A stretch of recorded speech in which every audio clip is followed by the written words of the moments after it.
very good solutions. There is the 1 Acre Fund, there is the Twiga Foods, who are bringing farmers together. Those solutions exist, but on to the grassroots level, which will get to the grassroots level as soon as possible. And people who are in school can be educated on, if you leave school, you're told, you can go to eCitizen, get fertilizer, nobody will ask you any questions. You don't have to go through your MCA, you don't have to go through, because the MCA doesn't go through. Okay, sorry to say, but they don't go through each and every household to make sure that everybody has an equal opportunity. So this is among the youth to take initiative on their own, to go to the platform, to get their fertilizer, to get their seeds, no limitations. And the courier service is there. So it's between you, the availability, and the courier. And you can start the planting on your own. If I understood your question well, you talked about system. When we have a system in place, we will be able to deploy marketplace. So most of the youth will also face the issue of marketplace. And when you have a digital system, we are not only integrating it for the start, the beginning of the planting, and we are also integrating it from planting to monitoring, then to the market. So that is economic empowerment for the. Thank you very much.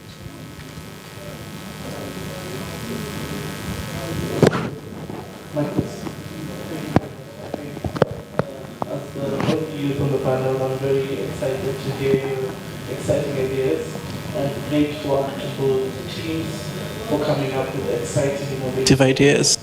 So mine is to the IT hackathon group. I really loved your youth-run post-harvest mapping apps. I think post-harvest loss is something that we haven't really discussed enough. And when you look at it from a climate perspective, we have productivity, we have seeds, we have fertilizers, but then we lose some of it after harvest. So from a climate perspective, we have to reduce the amount of land we are removing from ecosystems and turning into agricultural land for productivity by preserving what we already have. So my question is, how do we make that app profitable and financially viable? Because it sounds like an interesting solution. We're able to aggregate and show them this is where the cold storage is. These are the threshers that you can get for your maize. These are the bags that you can get for long-term storage. But how do we create a business model where more youth can get involved and we're actually financially viable so that it can be a sustainable and replicatable model across different parts of the country? So for it to be sustainable, first of all, there's nothing broken in this company, right? So we're going to charge a fee for every log. Let's say someone has, let's say, a ton of bees and they want to get destroyed on a side, right? So we're going to charge them, right? Okay. And that applies to every thing that happens around that. So drop fish, and then they're going to include subsidize the cost of the farmers, because at the end of the day, we have the money to farm.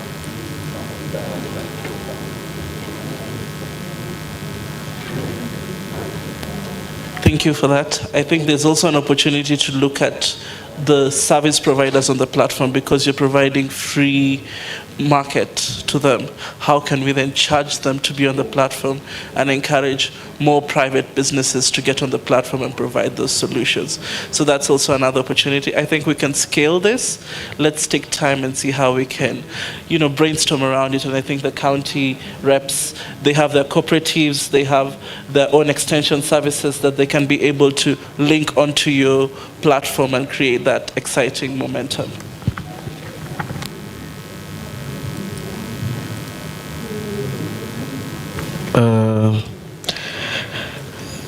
Going to the other group, I want to pose a question. Will we first finish with this one? Okay. First of all, congratulations. The idea is so good.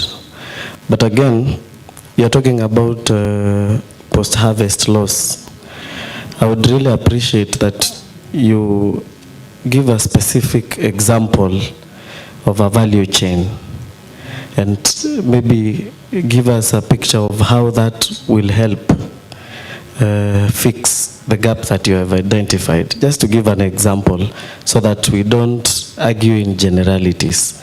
Remember, we already know what we are talking about. Thank you. Thank you so much. Thank you so much for your question. Let me give you a real-time example. When we do harvest, right now we are harvesting peas. So what is happening in the market right now? There is a lot of brokers, middlemen, and the last person, that is the farmer. Whatever they are going to receive will be so low. It will be so low compared to whatever they should have received. So if I'm going to receive something that I don't feel worthy for, what will I do? I'll store that one. And the current pesticide that we have to protect that will only take around 3 months. That is another loss to me. For those 3 months, it's either I have to apply the powder for the crops, or I just sell at a loss, or I leave it. It should just be leave it for consumption. Our farmers are not earning the maximum profit they should be earning from that. That is what we mean by post-harvest loss. And there are so many other examples that I can give you right now. But yeah. Okay, also to add on what my colleague has said, looking at what is happening right now, like in Kenya right now, we have only the National Cereals and Produce Board that is responsible for management of sales, and also I think they usually buy in bulk from farmers. Now we have a kind of monopoly. If we create this platform, this online, a kind of an online market, we also give the farmers more options. They are able to trade between farmer and the buyer directly without a middleman. Thank you.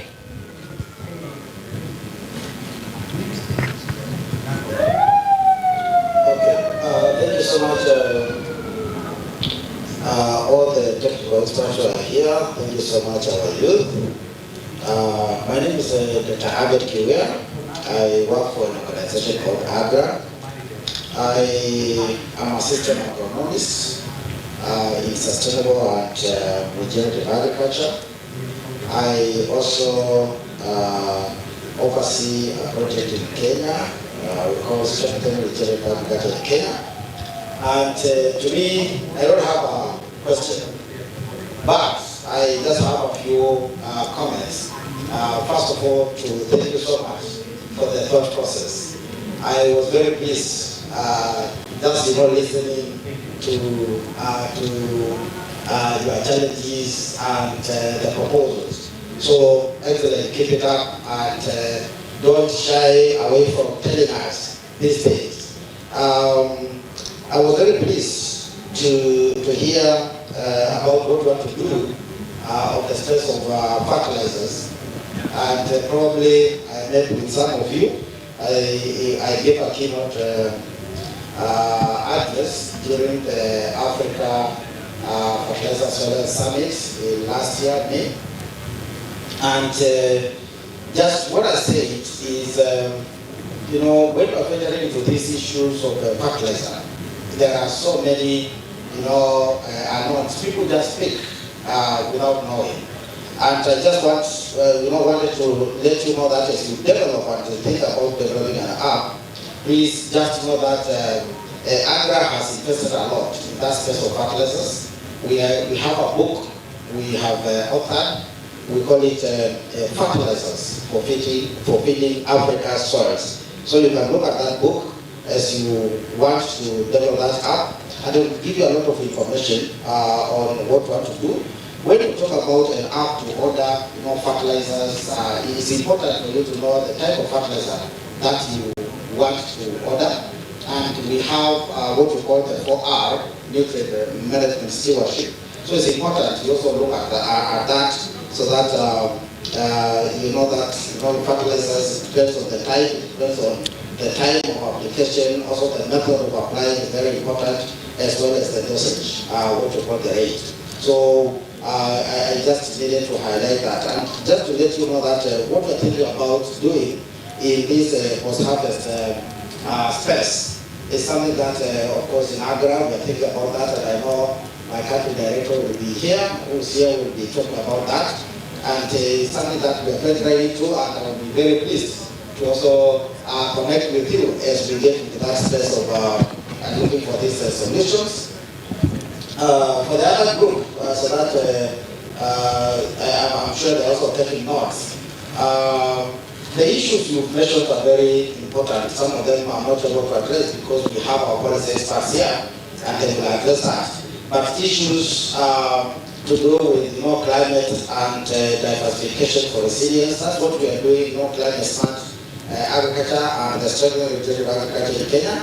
And I just want to let you know that if you can take notes, Agra, working with a consultant called Skika, we have developed a digital platform and a website called Arika Farm. This is a spelling A-R-I-Q-A, Arika Farm. You know it's one word. Farm is F-A-R-M. ArikaFarm.com. I encourage everyone here, the youth and everyone else, to get into that platform. We are offering free lessons there, modules. When you complete all the modules, you will also get a certificate. Agra has sponsored all those, and we shall be, we shall be running this until the end of the year, just to ensure that we disseminate this as much as possible. And in terms of, I was very pleased when you talked about last mile delivery of services. That's a very important space. And as we also think about digital space, and I know what the county governments have done through the agripreneur model. Also in Agra, we have what we call the village-based advisor model, which is a very important thing that we can leverage. When you go to that platform, Arika Farm, you will see what we are doing there. And I think it's very important for us to leverage. We just leverage so that we are not duplicating effort. So that we don't just come here every day we are talking about a problem. Yes, a solution is existing, only that people are not aware. So thank you so much.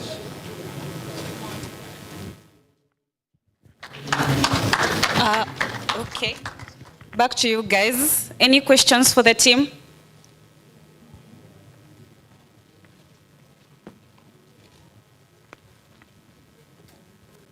My question is for the team food systems. Somebody talked about a platform where youth can access everything. I didn't quite understand what that was. Could you teach me more? Yes, I was saying many of the requirements for the youth either do value addition or agribusiness. The certificates and the licenses are done manually, most of them. How about a system where when you log in, you can have an access to all the documents that you require, which saves time and resources for these young agripreneurs?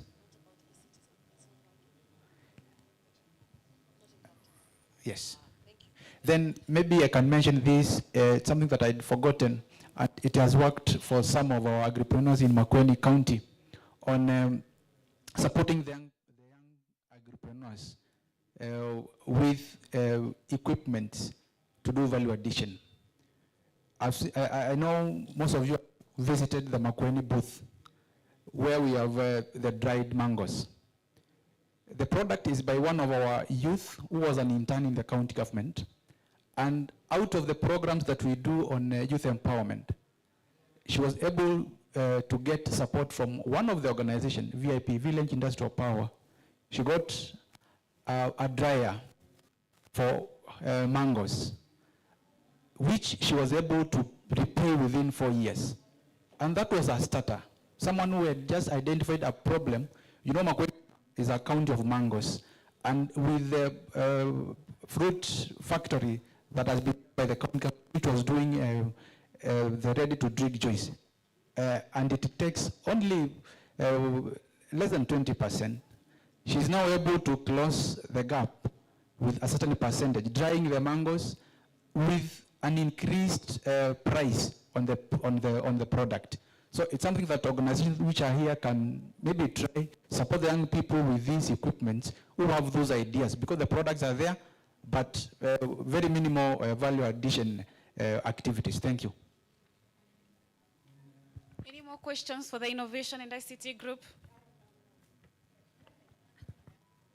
Okay.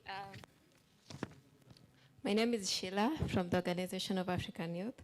So my question to the innovation team is, first of all, amazing work. I like going to forums and seeing young people represented and very brilliant ideas. But on the part of the fertilizer part, I could see you seeing youth as consumers. How do the fertilizers get to the youth? But I'm happy to say that we have seen innovators around waste management, people who turn organic waste into fertilizers. So again, it's a challenge.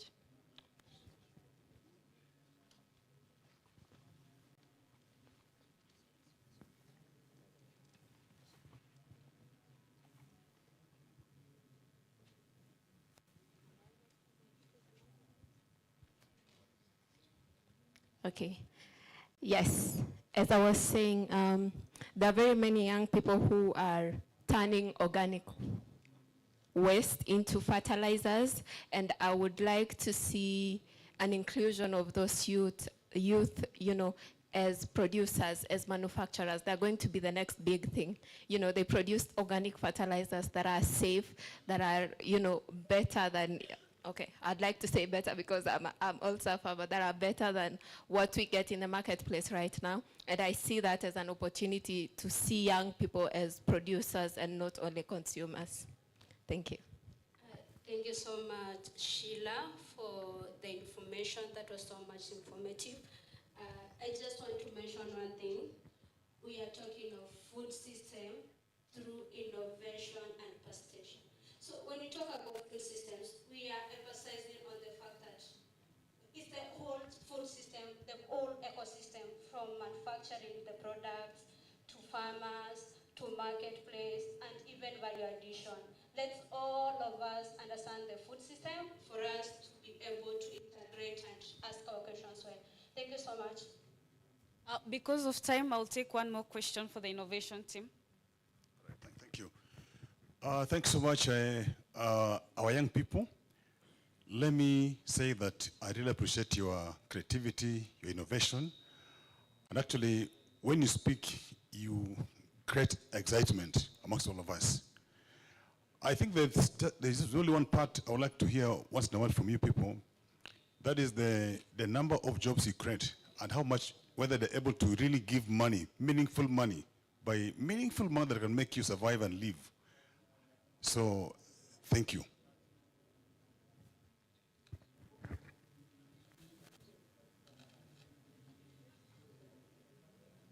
Kindly, can you emphasize the last part, your question? The little money part. Can you emphasize on that part? Yeah, actually, I'm trying to understand by ILO students, are you able to make it in life by your innovations? Like now when you sell your innovations, are you getting money that makes you survive or live? Let's not talk about surviving, but just live your life.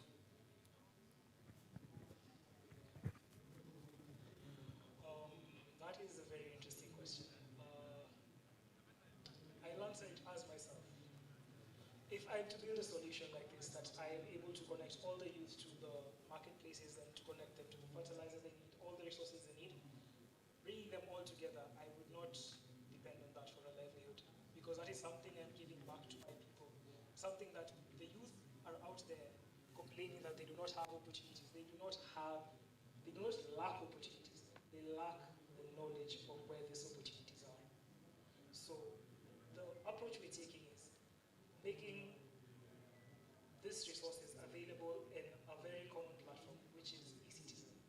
for a start, if you're able to ensure that we're able to get just seeds and fertilizer in 5 counties, just 5 counties, seeds and fertilizer, only citizen only, just to see it as a pilot program to see how many people will be able to benefit from this.